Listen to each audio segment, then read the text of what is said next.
Today we're going to look at the elements of music. Before we do that, we're going to do a spiral starter.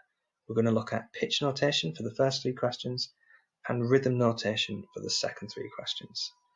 Can you name these notes? Can you tell me how many beats each of the last 3 notes are worth? Pause the video, complete that, and come back for answers.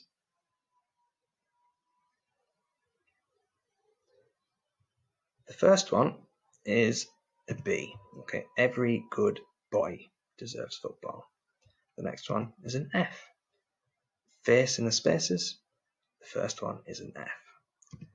C is also an F. Okay, 1C. Every good boy deserves football. The length of these notes, the first one's a semi-brief, it's worth 4 beats. 2B is a minim, it's worth 2 beats. C is a quaver worth half a beat. We're going to look at the elements of music. These are the things that make up all music.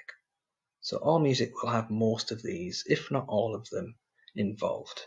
So dynamics, the volume of music. So we use Dr. Matt Smith on the left-hand side as a mnemonic to remember all the elements. There are 11 elements to remember, so quite a lot. So like I said, the first one's dynamics. That's the volume of the music.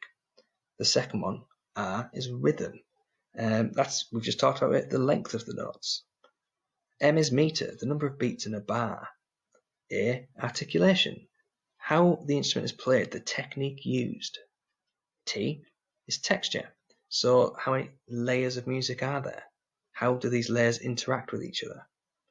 The next T is tempo, the speed of the music. Then we have S for structure. This is the order of the music. M is melody, the tune, the bit that we sing along to.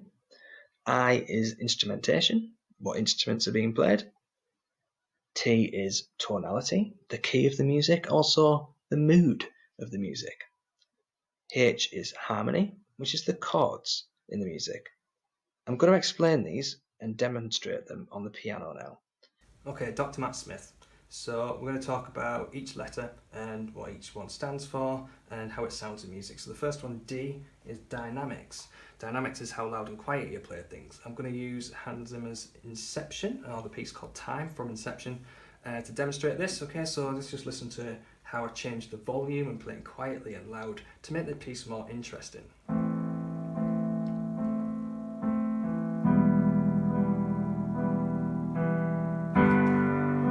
Tease them with a bit of volume to start with, go back to being soft and quiet.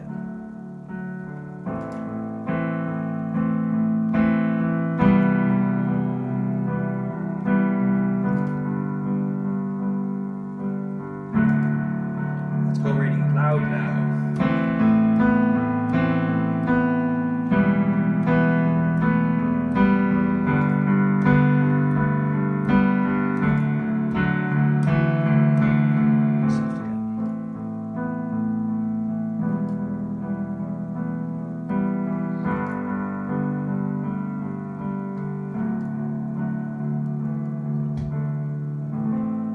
So dynamics make it really more interesting than if I was just playing all the same, the volume, it wouldn't sound as good. So they make it more interesting. A lot of people say that dynamics can really make a musician, and their understanding of dynamics is really, really important. So it's a good thing to learn about early on.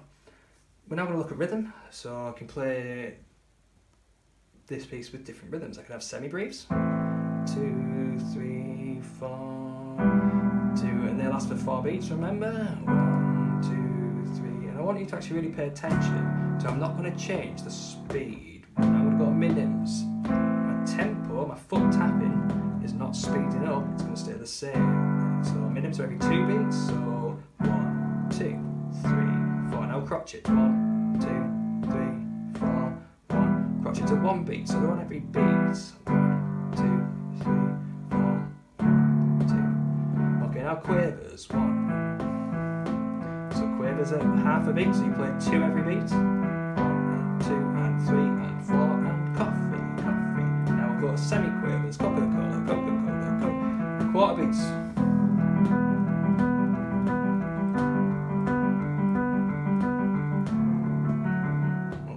mistake at the end. But, so it's the rhythm, although it feels like I'm getting faster when I play that and then I play 2, 3, the timing and the tempo has not sped up or changed, it's still the same. So what I'm changing is the length of the note, and that's what rhythm is, how long and short notes are. Okay, the next one's meter. Alright, and meters are like time signatures, so how many beats are in a bar is probably the best way to describe this. So I could play this with 4 beats in a bar, like I have been. 2, 3, 4, 1, 2, 3, 4, 1, 2, 3, 4, 1. I could change that to 3 beats in a bar. 1, 2, 3, 1, 2, 3, 1, 2, 3, 1, 2. I could change it to 6, 8, okay, which is count to 6. 1, 2, 3, 4, 5, 6, 1, 2, 3, 4, 5, 6, 1, 2, 3, 4, 5, 6, 1.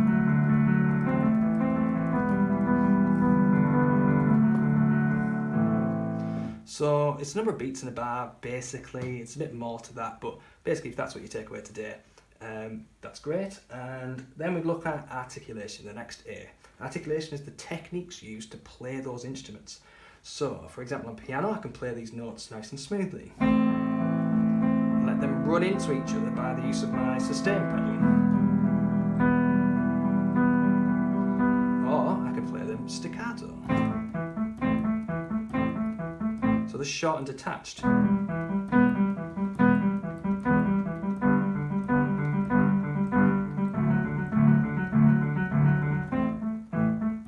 So I could play them like that, or like I said, legato. Legato's nice and smooth.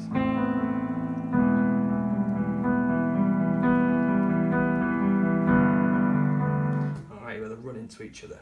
So that's articulation in different ways, and obviously every instrument has its own different techniques. So for example, on a stringed instrument, you can pluck it, or you could play it with the bow, or with the plectrum if it's a guitar, or anything like that. And there's different techniques on these instruments. So that is articulation, the way those are played. Also things like mutes on a trumpet, or mutes on violin strings are also part of the articulation. The next word, the next letter is T for texture. So the texture is the layers of music. Let's start with monophonic. Monophonic is just one layer, mono. All right, so it could go. Okay, and then I could add the second layer, which is my left hand. So you should hear that that texture's thicker than just playing with one hand. That monophonic texture, that thin texture,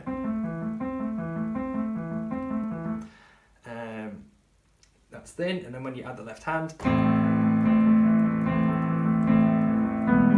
it thickens the texture. And again, if you get more instruments, if I added drums to it, if I added guitar strumming along to it, if I had a keyboard, I've got a keyboard, that's what I'm playing, a bass guitar playing, or anything like that, I'd be filling up the texture, okay? I'd be thickening out the texture, I should say. And there's more to texture than that again, but if you just start thinking about the layers of music, that's a good start. Okay, the next T in Matt is tempo, okay, for Dr. Matt Smith.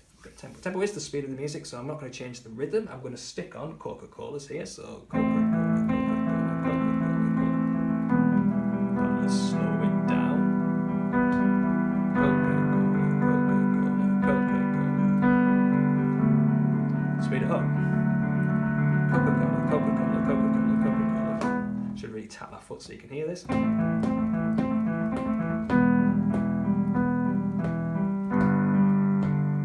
Slowing the tempo, but I'm still in Coca-Cola, Coca-Cola, Coca-Cola, Coca-Cola. So that's tempo, the speed. Then we've got structure. Probably better to move off the Hans Zimmer now to talk about structure, because his structures are quite long. Let's take a pop song, for example. You'll have something like an intro. Let's take Elton John's Your Song.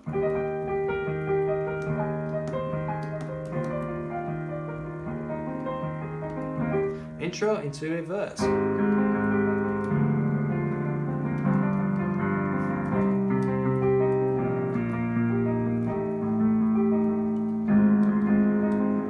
Okay, the verse is quite long, but then eventually it goes into a chorus. You can tell everybody this is your song. So you've got verses, choruses. That one's quite interesting because it's got, every time you play a verse, you play 2 of them before you go to the chorus. You obviously got pre-choruses as well. So then you've got the verse of Rihanna's.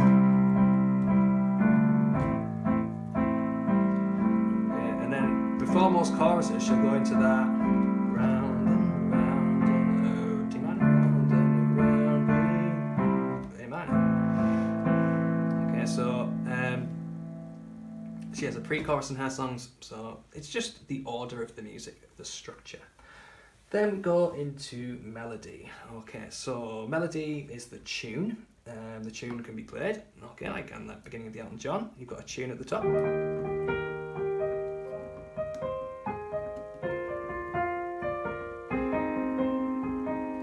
So that's the intro melody, if you like, but then the melody moves over to the voice, okay? It's a little bit funny. I played the wrong chord, but I'm just playing chords here. This is the harmony. We're going to get onto harmony in a minute, but I'm playing the harmony. I'm playing the chords in the background. The melody is what's being sung. It's a little bit funny. This feeling inside. I'm not one of those who can easily hide. So he's singing the melody. Do not want me to sing very long because I'm very bad, especially this late at night because it's past 10 o'clock and I'm trying to get this video done, and I'm trying to do it quietly so my neighbours don't complain. The next one, okay, in Smith is I, instrumentation. So let's listen. If obviously it's played on piano, that's the instrument being played by Elton John, but what if Elton John was a vibraphone player?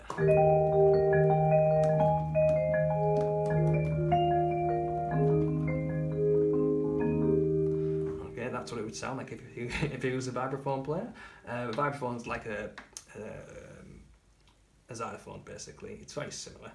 It is different, but it's not important for this video. I just want to hear what it sounds like as an organ, so I'm just going to play it as an organ. But yeah, instrumentation. Let's hear how it would sound in church.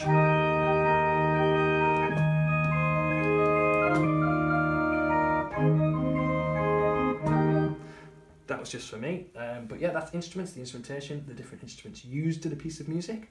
Then we get on to tonality. Okay, the next T, tonality. Tonality is like the mood created by the scales and the chords being used, but it's almost like the mood. That's how I like to describe it. So yeah, the tonality of a piece could be major, or like this piece is major, it's happy.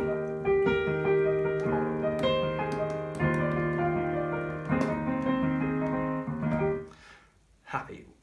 Oh man, why have I done this? Because now I'm going to have to transpose it in my head. You can do this sad and play it as a minor.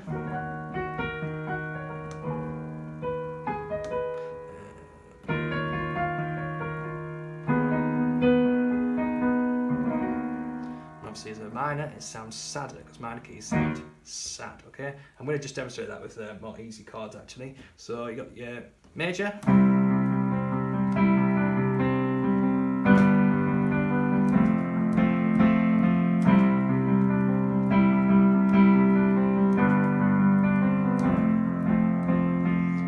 Minor.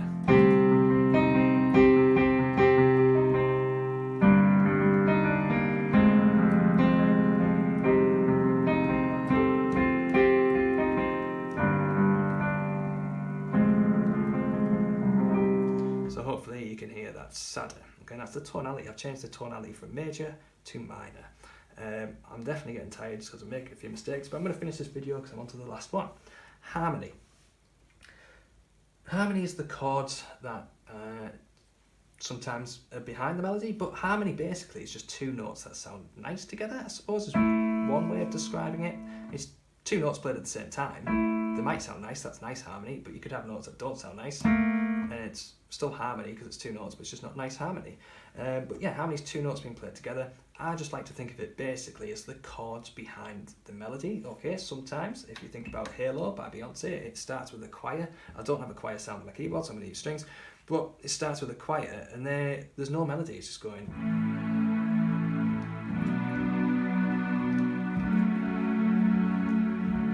So there's only harmony, and it's not until the next part where you get the melody on top. Really, this highlights the harmony as well.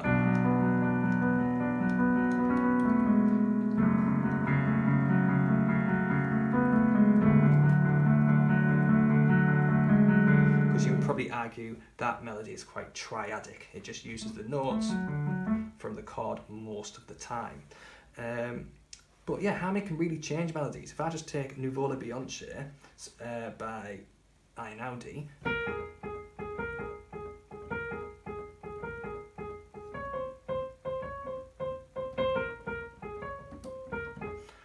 whatever, that's quite boring on its own, I think. But when you put the harmony to it, the chords, remember the harmonies, the chords,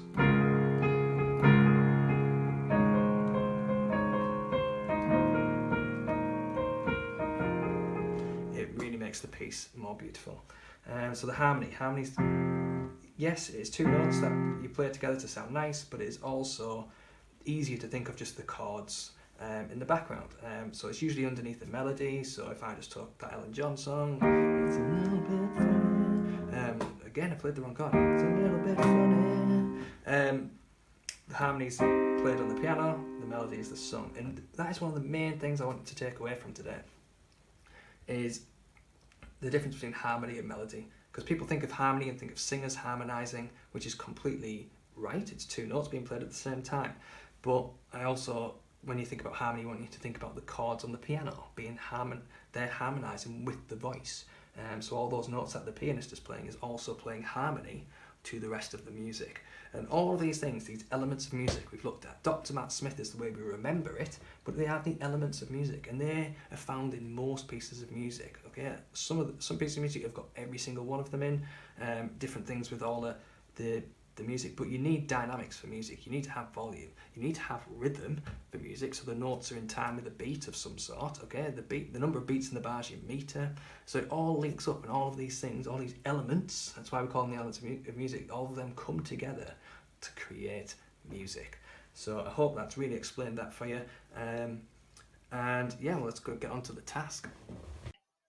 So back on Google Classroom, on this assignment is a Google Classroom quiz about the elements of music. Can you complete that, submit your score, and turn it in when you are finished? Thanks.